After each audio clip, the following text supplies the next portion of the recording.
ભાવનગર યાર્ડમાં ડુંગળીના ભાવ તળિયે, ખેડૂતોને રાતા પાણીએ રોવાનો વારો આવ્યો। ભાવનગર શહેરના ચિત્રા માર્કેટિંગ યાર્ડમાં હાલ ડુંગળીની સિઝન જામી છે। દર વર્ષની જેમ આ વર્ષે પણ ડુંગળીનું ઉત્પાદન શરૂ થતાની સાથે જ એકાએક ડુંગળીના ભાવમાં કડાકો થતાં ડુંગળી પકવતા ખેડૂતોને રાતા પાણીએ રડવાની નોબત આવી છે।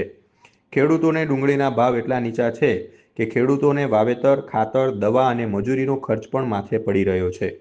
ખેડૂતોએ જણાવ્યું હતું કે જે ડુંગળી 8 દિવસ પહેલાં 322 રૂપિયામાં વેચાતી હતી તેના ભાવ આજે ઘટીને 241 રૂપિયા થઈ ગયા છે। નબળી ગુણવત્તાવાળી ડુંગળી તો માત્ર 100 થી 150 રૂપિયામાં જાય છે, જેમાં ભાડા અને મજૂરીના પૈસા પણ નીકળતા નથી। મહેનત તો એળે ગઈ, પણ હવે દેવું ચૂકવવું પણ મુશ્કેલ બન્યું છે।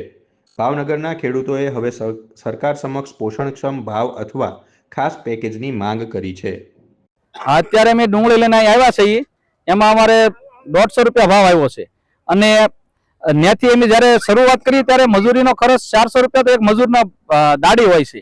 પછી એની દાડી પછી પારવાના, પછી એને નીંદવાના અને પછી જે ડુંગળી તૈયાર થાય એટલે દવા છાંટવી પડે છે અને પછી એને મોળવી પડે છે। મોળીને પછી ઠેલીઓ ભરીને લાવવી છે તો એ મિનિમમ વીઘે 30 થી 35 હજારનો ખર્ચો થાય છે અને અત્યારે 10,000 રૂપિયા વીઘાના ડુંગળી લઈને આવી 10,000 મળે છે એટલે 20,000 રૂપિયા ખેડૂતોને તૂટે છે।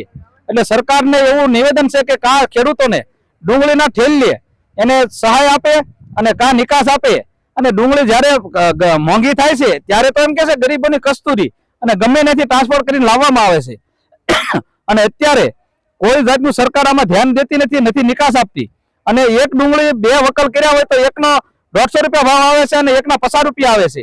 એટલે એમાંય પણ કોઈ ધ્યાન દેતું નથી અને માર્કેટિંગ યાર્ડમાં કોઈ પણ નેતા ડોકાતા નથી। ખેડૂતોના જ્યારે મત જોતા હોય ત્યારે નેતા બધા આવે છે અને જ્યારે ખેડૂતને પાયમાલ કરવા માટે ઉદ્યોગપતિને સરકાર સબસિડી આપે છે, લોન માફ કરે છે, તો ખેડૂતોની નથી લોન માફ કરતી કે નથી સબસિડી આપતી।